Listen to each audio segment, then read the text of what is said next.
árbitro e começa o podcast O Código do Jogo, o programa que busca recodificar o verdadeiro sentido do esporte. O meu nome é Gustavo Neres, sou o apresentador deste programa e aqui na escalação do Código do Jogo nós temos a dupla de comentaristas Júlio Peixoto e Guilherme Salvático. Júlio, seja muito bem-vindo, meu querido. Fala, Gustavo, como que você tá? Um abraço para você, um abraço pro Salvático. Vamos junto aí, expectativa lá no alto, fazer um ótimo programa, agradecer a todas as pessoas que têm nos ouvido, né, e que ainda vão ouvir, e dizer que estão muito entusiasmados com o programa de hoje. Sal, seja muito bem-vindo, meu querido. É um prazer enorme ter você mais uma vez aqui com a gente. Salve, Júlio, salve, Gustavo, um abraço a todos que estão nos ouvindo. Espero que estejam todos bem. Vamos que vamos para mais um programa. Muito bem, meus caros ouvintes. No programa de hoje, nós teremos o quadro O Podcast Escala, que é aquele quadro que a gente escolhe um tema e montamos uma seleção totalmente de acordo com esse tema. E o tema de hoje é a seleção de decepção de grandes jogadores. Então, no gol, na zaga, na lateral, no meio de campo, no ataque, vamos aqui escolher jogadores que tiveram um impacto muito grande no mundo do futebol, mas que em algum momento acabaram decepcionando por alguma passagem em algum clube em sua carreira. Antes de começar a nossa escalação, queremos avisar que estamos gravando através de aplicativo, por conta da pandemia. Então, queremos pedir desculpas desde já, porque, querendo ou não, podemos ter alguma interferência no áudio, mas faça como o Código do Jogo e fique em casa. E na escalação de hoje, o Salvático, que é o coordenador técnico, vai montar a escalação e o Júlio, que montou a seleção, pensou caso a caso, vai aqui responder algumas perguntas em relação a esse time. Então, meu querido Sal, pode dar início a essa escalação que a gente vai olhar e não vai entender. E aí que nós vamos nos questionar o porquê que esses caras, em algum momento, deram tão errado. Manda ver, Sal. Bom, Gustavo, vamos lá. No gol, vamos escalar o goleiro Bravo, que foi pedido do Pepe Guardiola.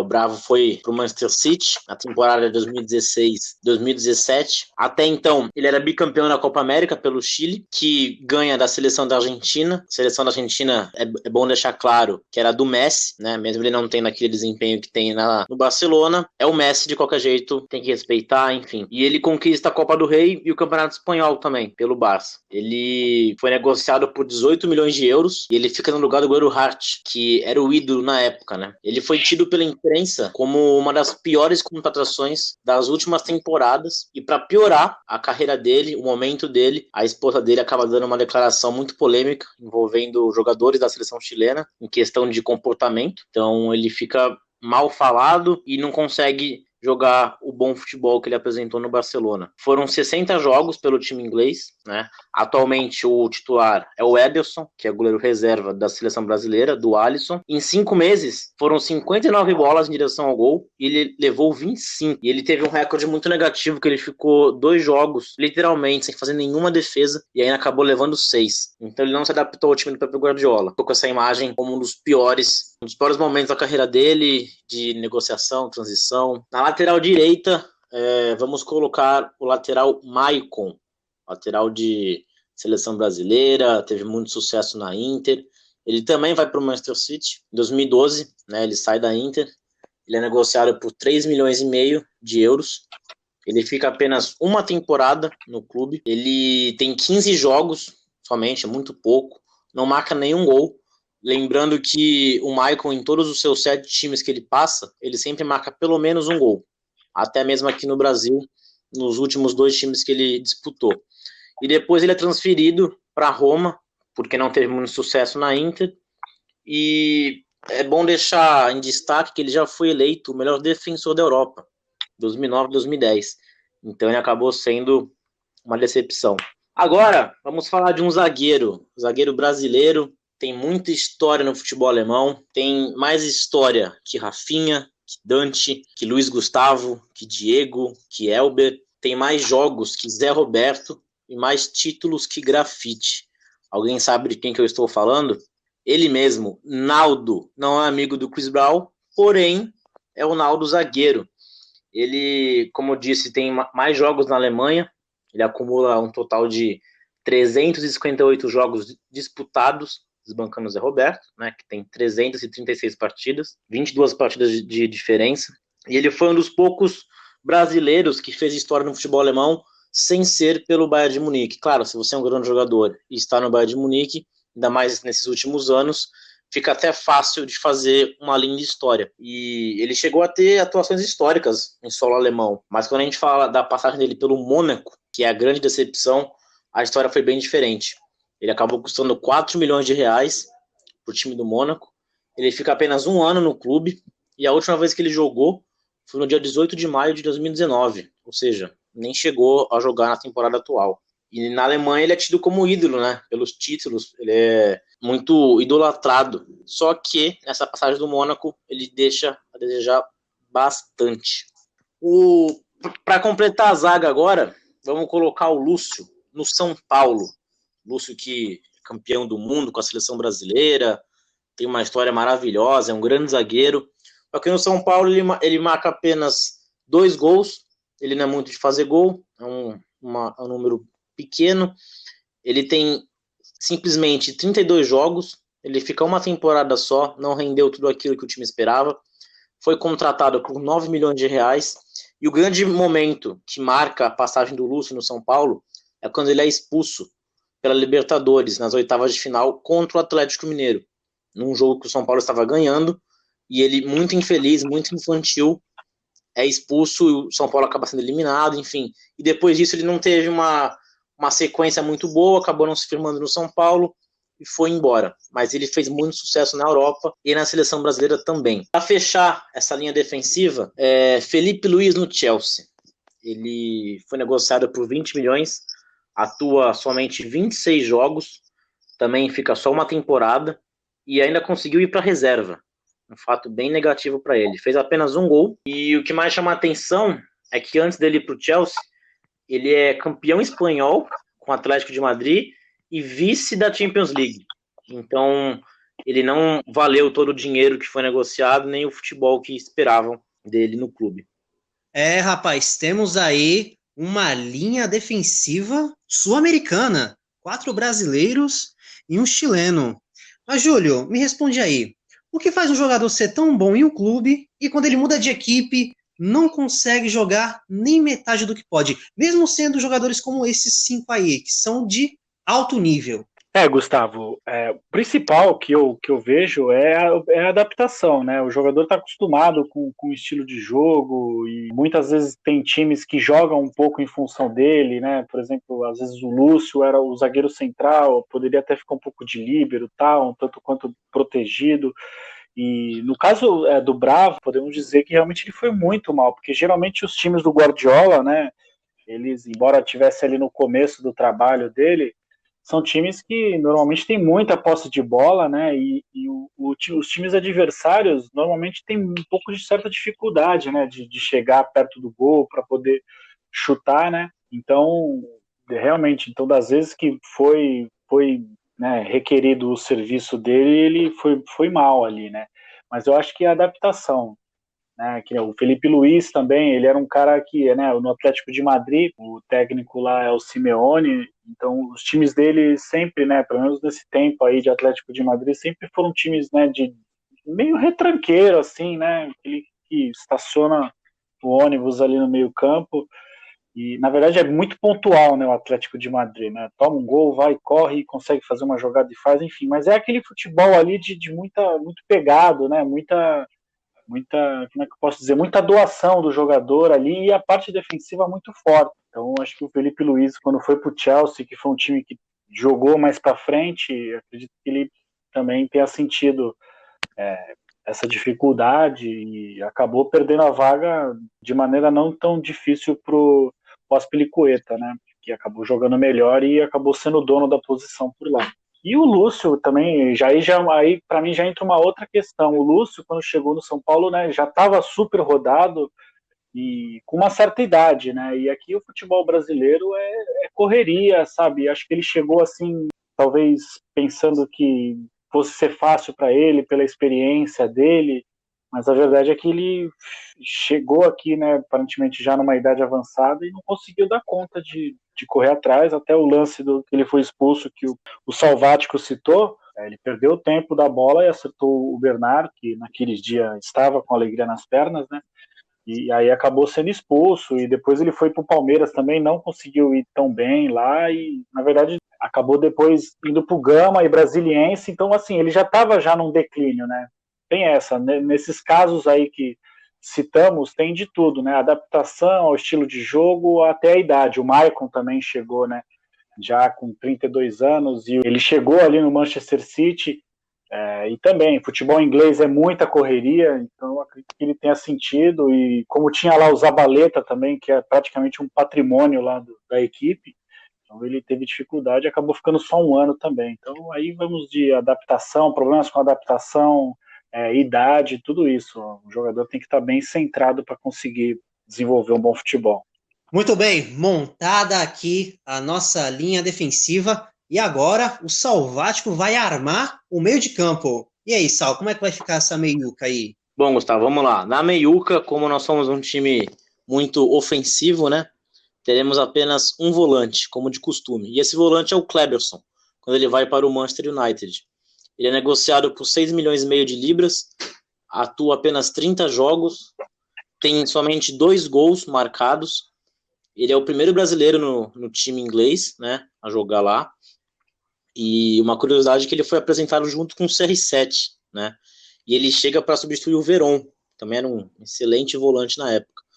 A desculpa do Kleberson é que ele teve algumas lesões, então ele não conseguiu dar uma sequência no time e se firmar, né, com técnico e tudo mais. Mas ele foi campeão do mundo, né, jogando a final da Copa em 2002, tendo uma atuação excelente, então ele acaba sendo uma decepção, não tem como, mas muito mais pelas lesões do que pelo futebol que ele poderia ter apresentado. Agora o meio-campo, que realmente foi uma decepção para o time, uma grande contratação, foi o Kaká no Real Madrid. O Kaká, que foi eleito o melhor jogador do mundo em 2007, aliás, o último brasileiro até então a conquistar esse prêmio. Ele chega no Real Madrid pelo valor de 65 milhões de euros e chega ganhando o segundo maior salário do clube, né? Ele acaba ficando 4 temporadas, joga 120 jogos, faz 29 gols e tem 39 assistências.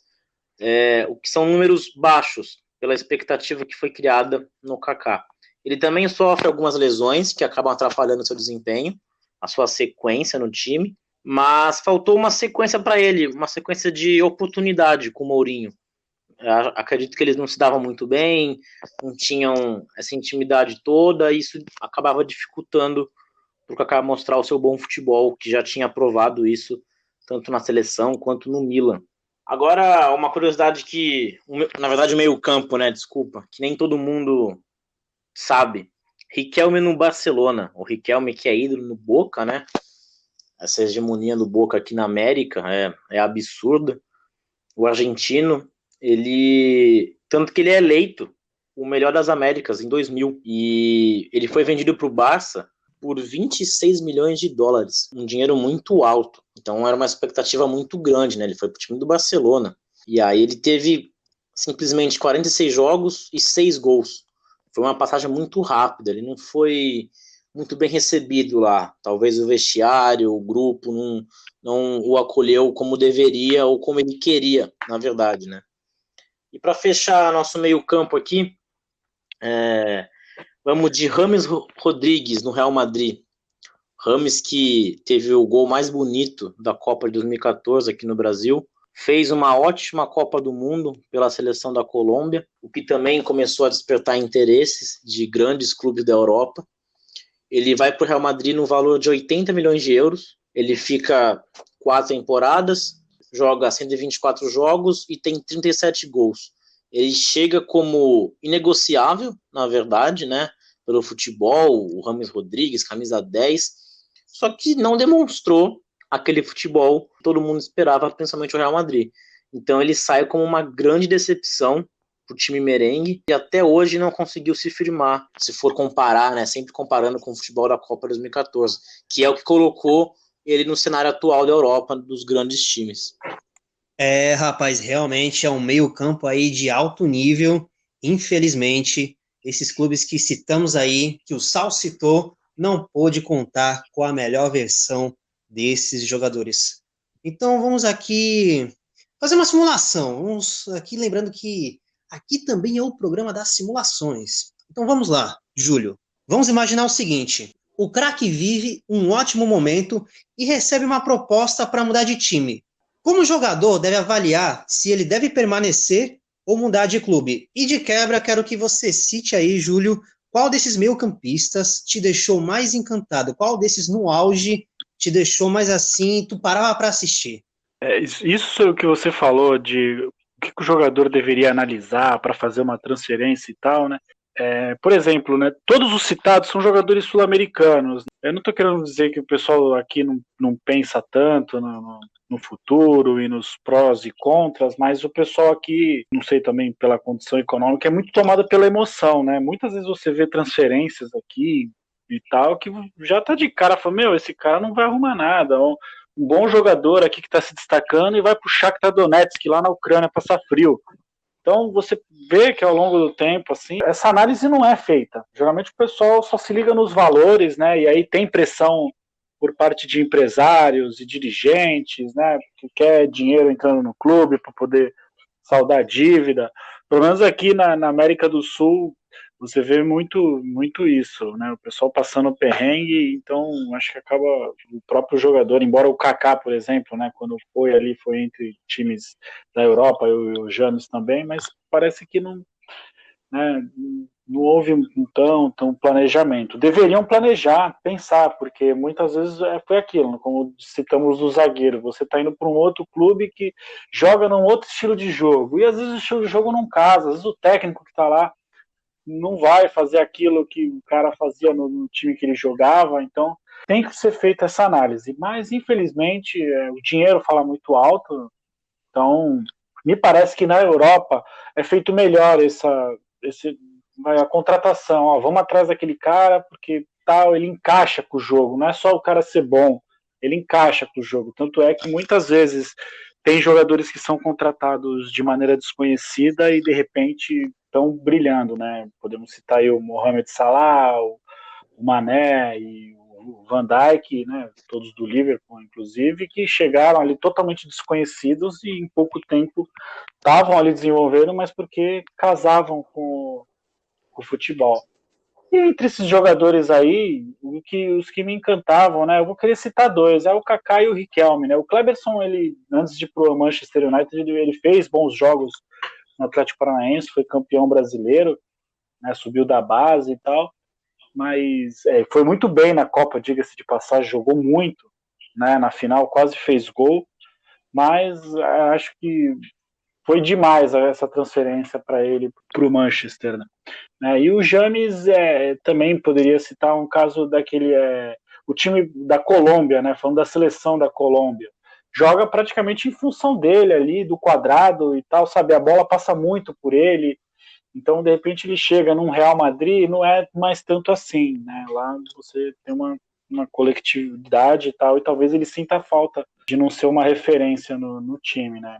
Então eu fico com Kaká e Riquelme, que me encantou muito, né? Não nos times que eles estão sendo citados, mas o Kaká no Milan, ele foi fenomenal, era muito prazeroso, assim, era um jogador muito rápido, muito veloz, até acredito que de tanto ele se esforçar durante a carreira dele no Milan, ele acho que ele chegou no Real Madrid um pouco baqueado aí, já diziam que na Copa de 2010 ele estava meio estourando, né, digamos assim, e o Riquelme também, que jogou muito, né, no Boca Júnior, assombrou aqui o futebol sul-americano no final dos anos 90, começo dos anos 2000, quando também, além de ter jogado muito e encantado, também foi uma grande decepção, e até poderíamos citar, e talvez ser tema de algum outro programa, né, que lá era o Van Gaal que estava lá, e o Van Gaal ele tinha problemas com jogadores sul-americanos, vai saber por quê, né, desse jeito dá até a impressão que ele não participou como é que o cara vai contratar um jogador e o cara chega lá e o técnico não quer o cara? Então,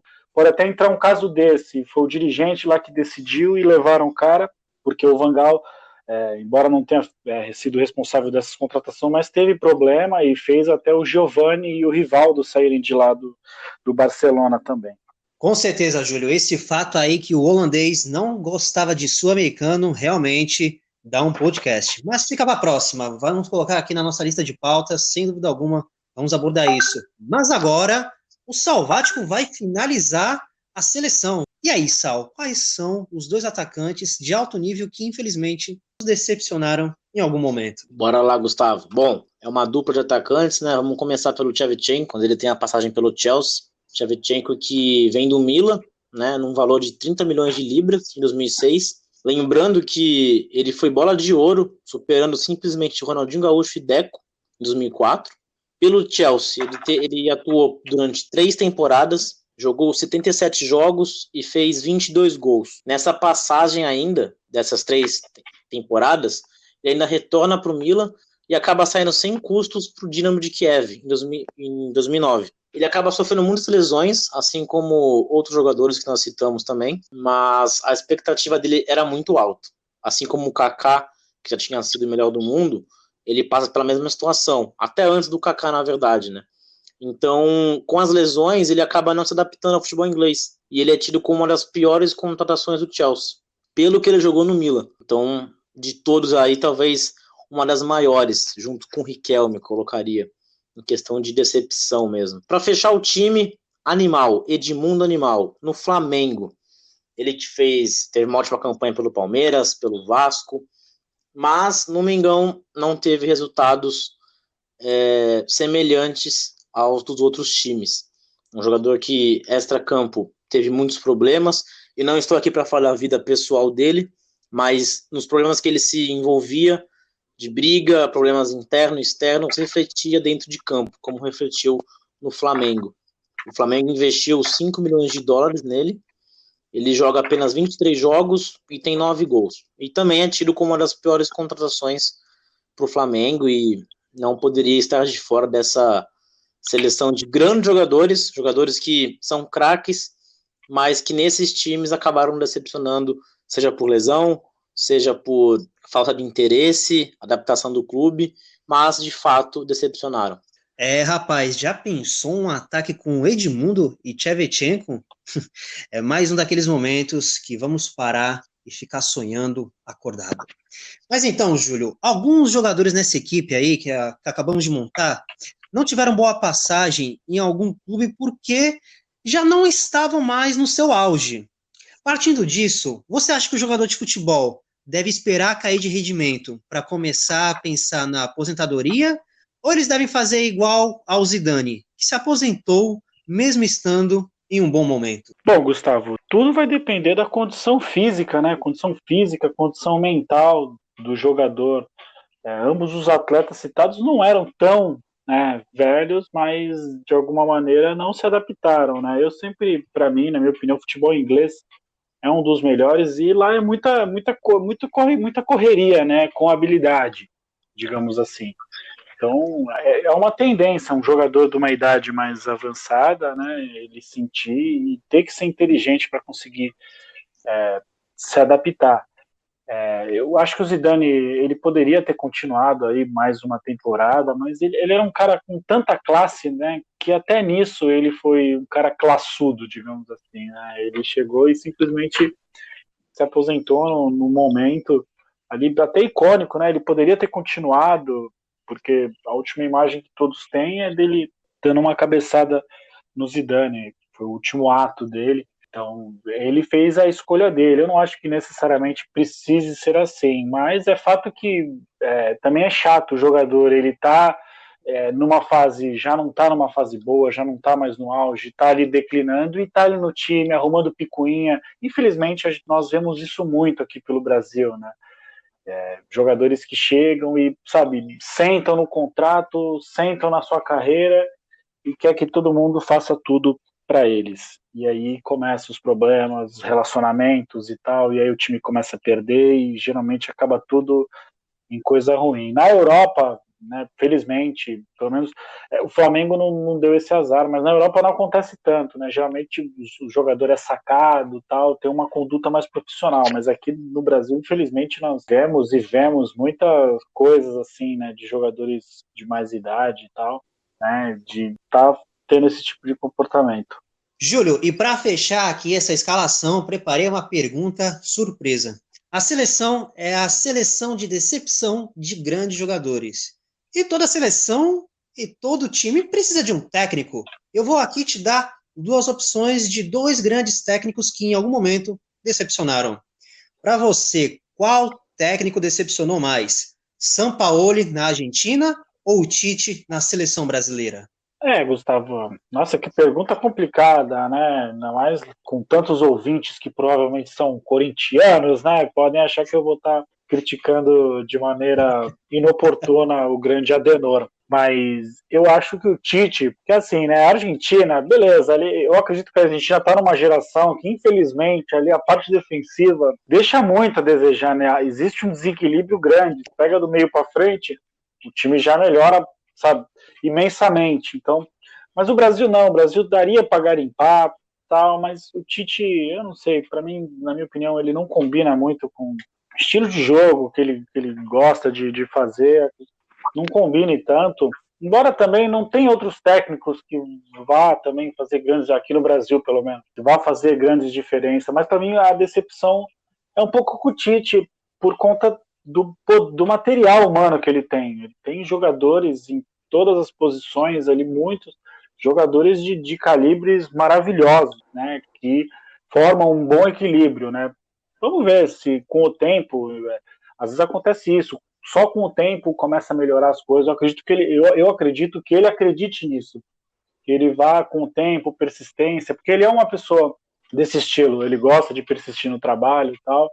Vamos ver, porque pode ser que uma hora ele fique tão refém das coisas que ele acha que acaba não evoluindo. Mas a minha decepção ainda é um pouco mais com ele, porque o São Paulo já chegou lá, a Argentina já estava quebrada, né? No último jogo que eles foram eliminados, já não tinha técnico, era o Mascherano que estava escalando, tal, era uma coisa louca, né? Os argentinos, o relacionamento deles lá, entre eles lá, foi bem complexa toda a situação.